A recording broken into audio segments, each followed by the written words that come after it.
basis for the other point of view about not being welcoming and affirming and not recognizing homosexuals at all. I think Pungo covered the arguments. I'm just going to only make some brief references to it. The legal and spiritual clash, I think, is pretty important. How many states in the U.S. is gay marriage now legal? Does anybody know?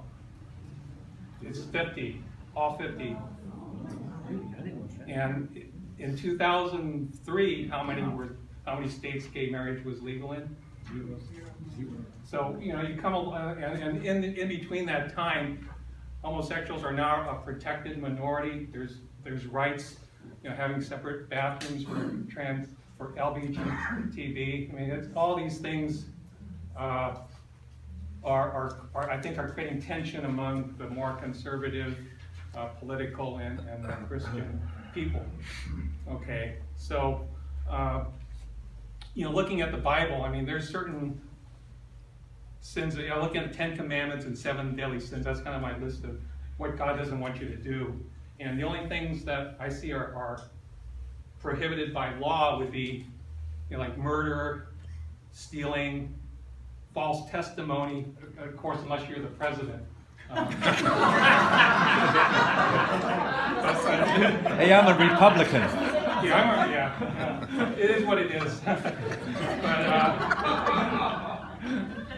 the issue is that this is kind of entertaining. Law doesn't necessarily prohibit immoral behavior, which a lot of what the 10 Commandments, 7 deadly sins, biblical teachings are about.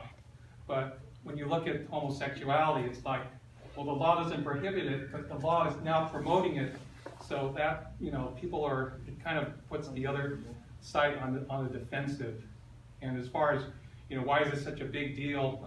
Maybe just sharing some of my personal experiences and opinions. And also, I wanted to make it clear that these opinions are not of FCBC or Pastor Ron. They're my own. It's like when you ever listen to Giants broadcast, the group can kind of say that these opinions are not those of our sponsors or the team. So I just want to make sure that it's just with me. So what I'm going to focus on is kind of our own feelings and relationships and how that kind of either can kind of contrast with biblical views.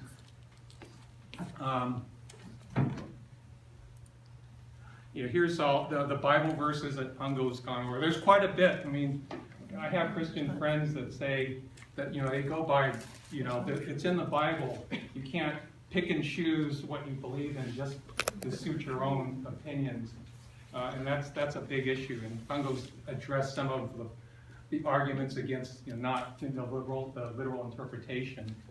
I did want to share. I have a very close friend, and this verse was not mentioned, but he said, "This is the only verse you need to know as to where you should stand." It's just God created Adam and God created Eve. Marriage is between a man and woman. You don't need to know anything about the rest. Anything else is against God's will. It's displeasing to God. And he's a very close friend of mine, so I respect his opinion, and I understand the difficult position that puts a lot of us as Christians in. Yeah, and then here's the only reason I'm putting this is the Leviticus one, just the word detestable. I mean, that's pretty strong. It's not like when you talk about, murder, acts of murder, acts of adultery or stealing, they aren't described as detestable, and that kind of attaches some additional negative opinion on homosexuality. That's important. And then these are the Romans verses. I'm not going to go over because we really don't have time. I just kind of highlighted, the language, like shameful lust, shameful acts of a depraved mind, unnatural. Kind of goes back to the Genesis version that I showed. I did want to add on Romans. It's always quoted verses 26 to 28. But you look at verse 25. They exchanged the truth about God for a lie and worshipped and served created things rather than the Creator. You know, our Bible study group is studying Romans, and basically, you know, what he's saying is, you know, we shouldn't put our human needs before our spiritual ones. In other words, you know, exchanging the truth for worship and created things like jobs, fancy cars, wealth over our faith in God. So my conclusion here is all this is that homosexuality is a choice and a deliberate act of sin, which, you know, I personally disagree with, but I understand the other point. It depends on which version of the Bible. Some Bibles version don't have all that. Oh, okay, I didn't know that. Well, Yeah. okay. But, okay, yeah, next. Well, no, Oh, I want Chris. people to know that it's just that's one version. So Yeah. another way to say it is that even in translating the Bible, there's already interpretation, right? So you already interpret, you know, the verses based on your background. Yeah, thanks, Pastor. Okay, so perceptions and stereotypes. How do our personal experiences impact our opinions and feelings toward homosexuals? You know, my experiences is the picture on the left. Others, and these are, you know, just for anybody who knows that's a picture from Folsom Street Fair. So you look at the one on the bottom left. You know, anybody? Give me some words that come to mind, like You're having fun. sin, depravity, Oh, nice. immoral. You know, and here's one too. How about dirty or spreader of disease? And there was a time thinking, you know, back not that long ago that, you know, anybody's parents ever tell you, you know, stay away from gay people because you could catch something, you could get AIDS. You know, there's all that negative stigmatism of homosexuals. And, you know, don't get me wrong, I mean, those are gay people down there. There are people that, you know, kind of make you get a little like this, you know. But the gays that people I came up with contact with are more like the people in the upper picture. So let me share my own personal experience, and that kind of explains where I stand on the issue, and maybe some of you can relate. So my first knowledge of what gay law is all about is my mother back in the 60s worked for a company back in the day when San Francisco was all the piers were actually being used for shipping, where ships would pull in to unload goods that were distributed. And she worked for a steamship broker. And the steamship industry back in the 60s, as I now know now, was known for hiring people that were, you know, openly gay, which it sounds pretty incredulous because, you know, people still are afraid of being open. So at dinner, my mom would always talk about her day, you know, with my dad, and she would always talk about the gays this, the gays that, and there was always in a kind of an affectionate tone because they worked for her, and she would relate how the gays really liked her because they thought they considered her like a mother figure, and because of that, I was just, you know, right first, I was like 6, 7 years old, and I didn't have the curiosity to ask questions. So my first thought was, oh, I guess it's good my mom works in an office where there's so many happy people around her. So she eventually explained what it was because it came up enough where I finally asked. And then shortly after, she invited one of her fellow supervisors, who was a gay gentleman named Jack Miller. He was like a scholarly-looking English professor type, well-dressed, well-mannered, and it was just a real pleasant dinner. He was polite, kind, engaging. He would take his time to ask me about, you know, how I was doing in school. It was just a really nice guy. So that kind of set the foundation that, well, they're gay, but I don't see anything wrong with them. So then part two, in college, my sophomore year, usually everyone stays dorm freshman year and then you move out. But my sophomore year, I think I wanted to, something said to stay one more year in the dorms. So two things came out of it. One is I met Darlene, otherwise we wouldn't be here today if I opted to move out.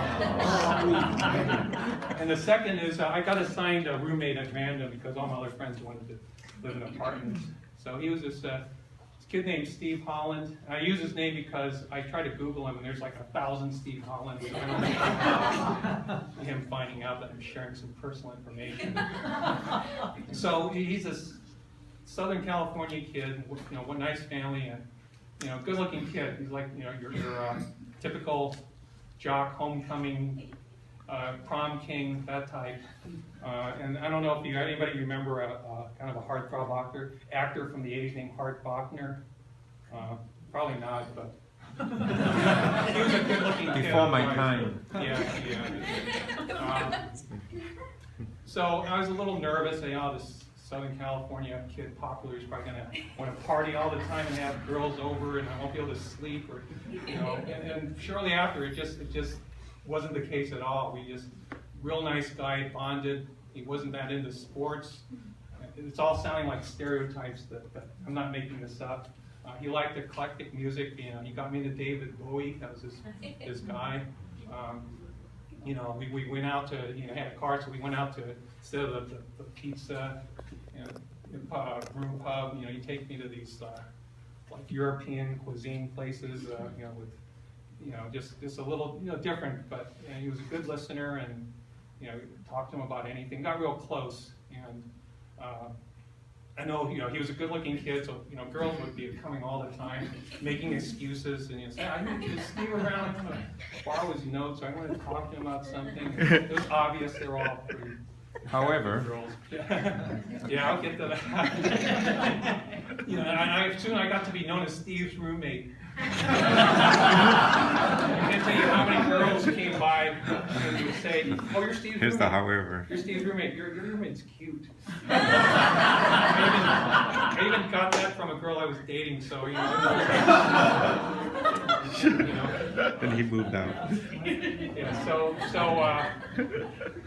Yeah. Moving on. I mean, it would be real easy to be kind of jealous and resentful, but we bonded. He was such a good guy, and you know, he was like somebody I could talk to about anything. You know, I talked to him about, you know, whether it's, you know, being unhappy about something with my family or girl problems. He would just stop what he was doing, listen. You know, it's almost, you know, it's kind of stereotypical about your like a girl having the gay friend that always a good listener, but it just happened that way. So the next year, you know, junior year, so we bonded so well that instead of moving out again, I said, all right, let's room together. So we did, and things were a little different. You know, he wasn't as quiet, he wasn't as bubbly. I mean, he just a little more, kind of more introverted and low key, and he just seemed like something was bothering him. And finally, I asked him, I said, "Are you okay, Steve?" And he said, "No, just things were just not the same. I kind of had a rough summer, and you know, I'm not sure I'm happy here. It's not about you," because he knew he didn't want to hurt my feelings. And so we had the same class. It was a sociology class, and it was one of those classes that you needed to take as a, you know, get all your, you know, your non-core classes to get into the business school. So it was supposed to be easy, but it wasn't. Because we had this professor who, you know, uses these terms like ideological haze or milieu of uncertainty, and I just didn't get them. Steve got him, and we would talk all the time about notes. That one day,